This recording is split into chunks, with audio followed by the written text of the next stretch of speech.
everybody, and welcome to the esports.net Rocket League show. My name is Oliver Bass, joined alongside by the PyroJ. And Pyro, we have found ourselves at the end of the professional season here for Rocket League. RLCS World Championship has concluded this last weekend, and over the last week or so of play, we have gone down from 16 of the top teams in the entire planet to one global champion. And my goodness, if every day wasn't filled with some of the best competition we have ever seen in the history of Rocket League. That's the beauty of these events, is every time we get to the World Championship, we know we're going to see the best of Rocket League that it has become. And that's why our eyes have just been glued to every single play. But for this segment, we'll be keeping an eye particularly on the plays that wowed us, on the ones that you just cannot forget, the most memorable moments of the days. So as we did whittle away of those teams from the wild card, this is the group stage. This is where every match is a near banger. So why not begin with a banger that it is? Team Liquid versus Complexity goes all the way to Game 7, something that feels like it's a semifinals or quarterfinals of the world, but no, it's just the Game 7 final second full-length court shot coming out of Oski. That flip reset coupled with the mechanics, the demo play on the goal line, it speaks to that cohesion of Liquid, and it has that wow factor that leaves people thinking, hey, this Liquid team could probably go pretty far in the tournament. Of course, we're not there yet. This is still just day one of the group stage. So let's keep things moving to the Falcons taking on BDS. While the Falcons may not have won out in this series, this was a hard-fought matchup, and I'm highlighting a play here that doesn't happen very often. It is where Ahmad is coming in with the fake, taking out BDS one by one. You see BDS just flying right past him, and then he skies over that last defender. From Rise to Seiko, we know how good this team is, and with Ahmad having the confidence down in this series to go for a play like this speaks to the talent, speaks to what the Falcons are capable of. And fakes are just so rare these days, Bass. The game is moving at 1,000,000 miles a minute, so when Ahmad pulled this off, I couldn't help but etch it in my memory. You gotta break axles every once in a while here, and honestly, it was an incredible day one. We were excited to see the competition kick off, but that was just Group A, where, like you said, we found 4 teams that were winning. KC, Team BDS, Team Liquid, and Crew would move on to the upper semis, where they would only have to play one more match to qualify, but before they got that shot, we had to go and take a look over at Group B. Second day of competition was going through the competition that resided within Group B, which consisted of Gen G, Twisted Minds, Rule 1, G2, Team Vitality, Moist Esports, and FaZe Clan and SSG. And this was an interesting one because, well, some of the results were relatively, reasonable, with a G2 taking a win over Rule 1, or a Vitality taking a win over Moist Esports.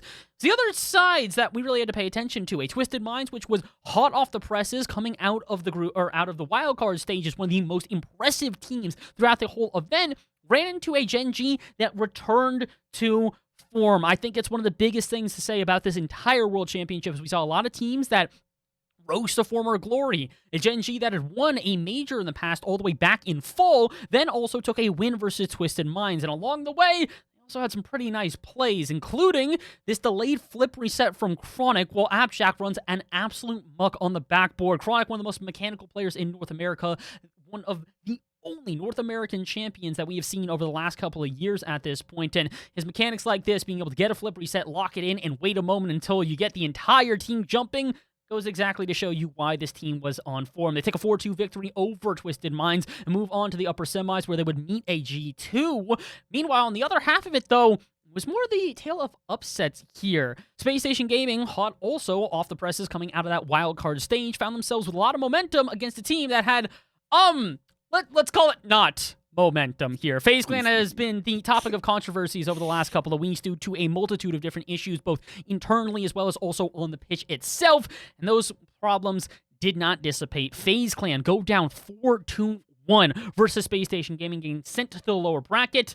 And all of that happens while SSG is styling on them here. We saw one of the best passing plays out of SSG I have ever seen. It wasn't just a 1-2 shoot on goal. No, it was a 1-2, 1-2, 1-2, 1-2. Back and forth between their front two players to finally finish off the job after playing with their food. Space Station Gaming looked to be in the best form I think I had ever seen them, and against a FaZe Clan that was in very poor form, it kind of feel a little bit just. FaZe Clan would join Moist Esports, Rule 1, and Twisted Minds in the lower bracket of Group B, and that would be all for day 2 of the competition.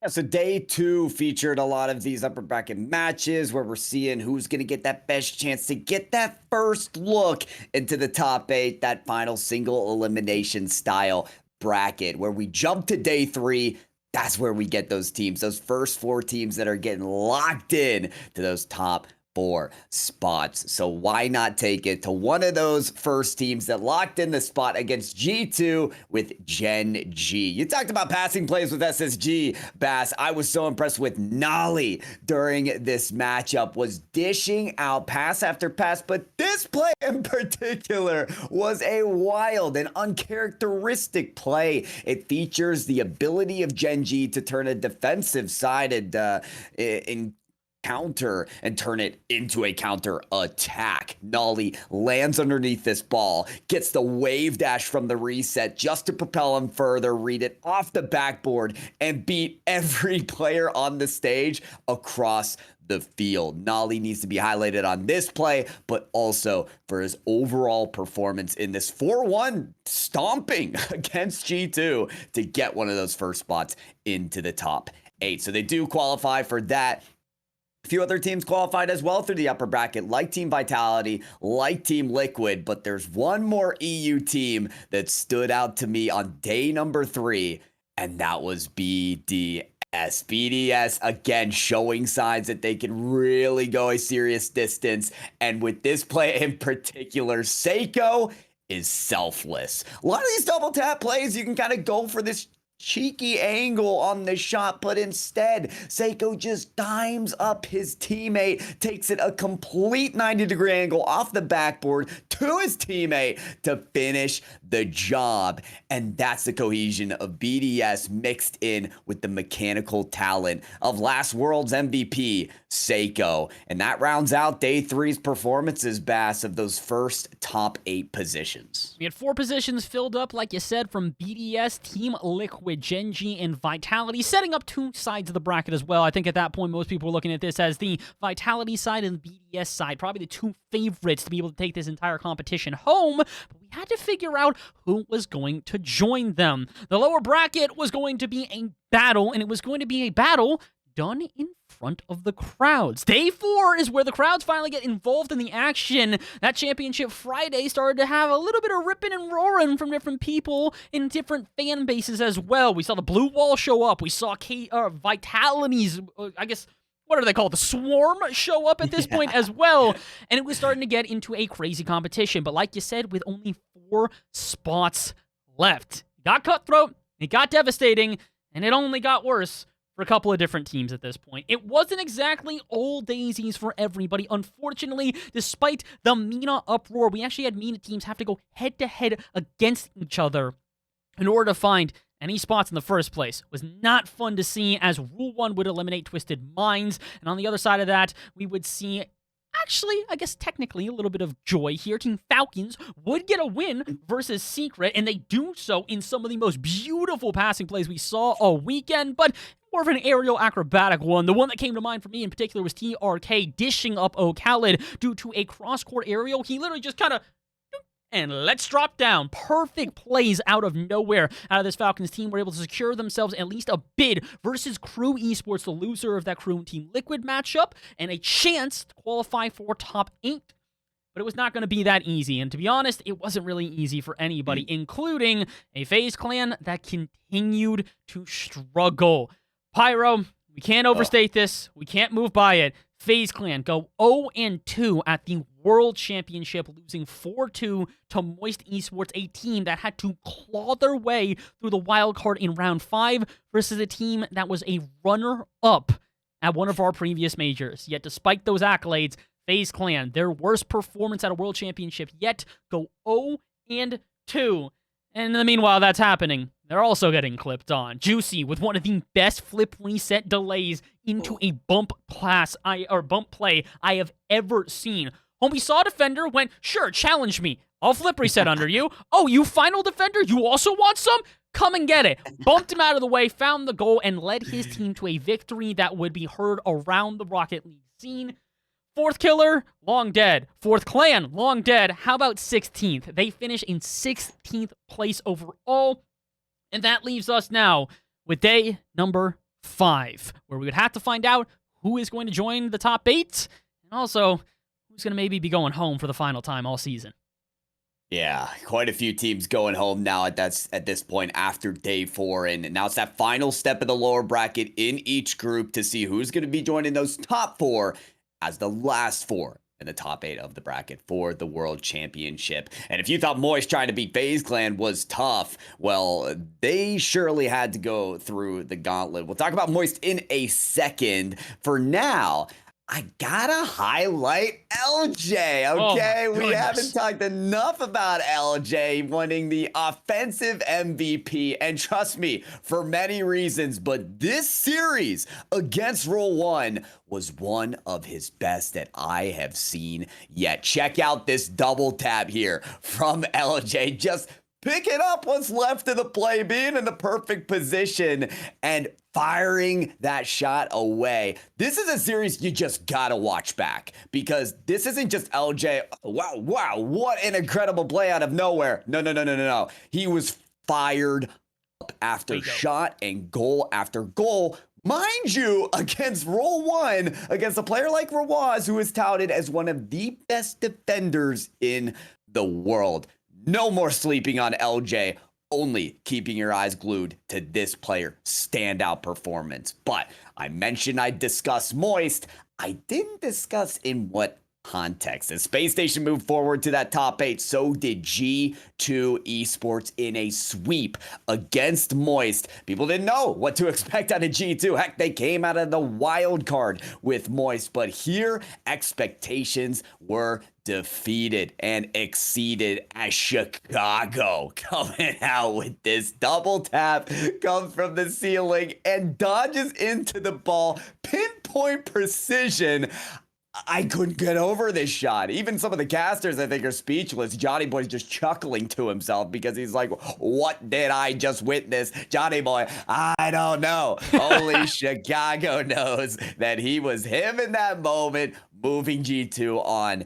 So Space Station and G2 representing NA, getting in that top 8. Carmine Corps and Falcons being the other couple teams to get in there. So if you're following along, you might have realized we mentioned a lot of EU teams. You're right. Half of the representation here in the top 8 are EU teams. You got Carmine Corps, Team Liquid, BDS, and Vitality. We got 3 North American teams in Space Station, G2 and Gen G. And then Team Falcons making that South America run in the group stage, taking out Seeker, taking out Crew to move to the top 8. And Bass, well, the torch is yours to take us through that final playoffs. We had a top 8, a conclusion that would take a little bit of day 5, but mostly day 6. Remember how I painted this as the BDS half of the bracket and the Vitality half of the bracket? That is exactly how it ended up. BDS take down G2 in a 4-1 fashion, a rematch of last Worlds in Fort Worth, Texas, only about a year ago. But in this one, despite G2 still taking the loss, there was a much better effort. Last year it was a sweep. This time was a 4-1. G2 definitely put in a fair fight. They truly did have some spectacular plays, but it was Rise and the rest of BDS that rose to the occasion. No pun, well, I guess pun intended technically, but it really was highlight plays throughout the entire thing. One of my favorite parts of the entire event was Rise in a 5-minute overtime, getting just a little bit unguarded off the backboard with an aerial and a double touch that everyone's looking at going, yeah, sure, buddy. I'm sure you're going to hit that. No, he did. To the top left, ended the overtime. Rise was clinical with every touch that he had, and it led his team to not only a victory versus G2 4-1, but a 4-0. They won up the 4-1 with a sweep versus Team Liquid to move on to the grand finals. And on the other side, Gen G would lose to KC in a 4-0 sweep. Team Vitality would beat Team Falcons in a 4-2. And then Team Vitality would do it again. They'd beat 4-2. They would beat Karmine Corp, move on to the grand finals versus BDS. And from there, it was the show for the Bees. All three of them shined like no other. Zen was hitting clips, Radosin was hitting clips, and Alpha probably sitting there as a proud older brother to the two teammates, looking at them as the veteran, going, thank you for finally getting me to the heights that I deserve. And they did. This team put on a show, not even giving BDS a chance, really. It wasn't until Game 3 that BDS even scored in the series. And as great as it was that they scored, they didn't win that game. It went to an overtime, 3-4, they lose, and then in game number 4, just to put the cherry on top, Zen hits this. His signature move, an air dribble past the midfield, pinches it off the ceiling into the backboard, and nails the double touch with the emphasis and the force that could be felt throughout the entire Rocket League scene. Vitality have gone on now to win 5 competitions straight. 3 EU regionals in a row, the Spring Major, and then now the World Championship. Zen alone has not lost a single competition since joining RLCS. This is the beginning of a legacy that is going to be around for a long time here, Pyro. Yeah, listen, Bass, as soon as they lifted that trophy, I was laughing and crying at the same time live on stream, because you're just filled with this combination of emotions and the realization that we are living through the life of a prodigy in the esport. You can't draw parallels to any other RLCS experience to what Zen is doing, undefeated, as you mentioned, in RLCS tournaments, but also just every time he takes to the field, it's domination. I am fully convinced that Zen has a manual control on the backboard so that he can just maneuver the ball to his car perfectly every single time. You mentioned the clip there. That wasn't the only by far clip that he's had off the backboard. You got to think about that time that he beat Vatira and he pre-jumped that to lay it right in. Just so many clips from this player and this team. That's what Zen always says. Zen, you're incredible. Zen, you're incredible. It's the team. It's the team at the end of the day. That is an indication of an incredible player for this esport and an indication of a team vitality. Truly deserve this win.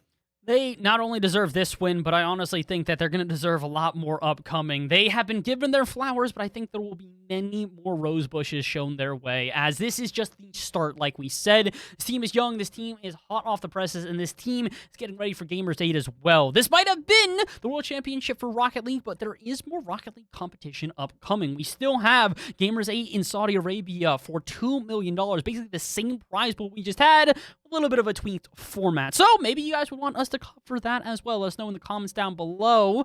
Or maybe you can go back and see how we basically predicted Vitality to win this World Championship. We did a breakdown of the team a little while ago, and I gotta say, everything we predicted back then more or less came true now. And if you guys want to keep up to date with everything that we've got going on, make sure to subscribe and follow esports.net on Twitter, and go and check out the website as well. It's literally a URL. But otherwise, that will be all that we have got. Thank you again for tuning into the esports.net Rocket League show. This has been our recap of the RLCS World Championship here for 22-23. Pyro, been waiting for this for a hot moment.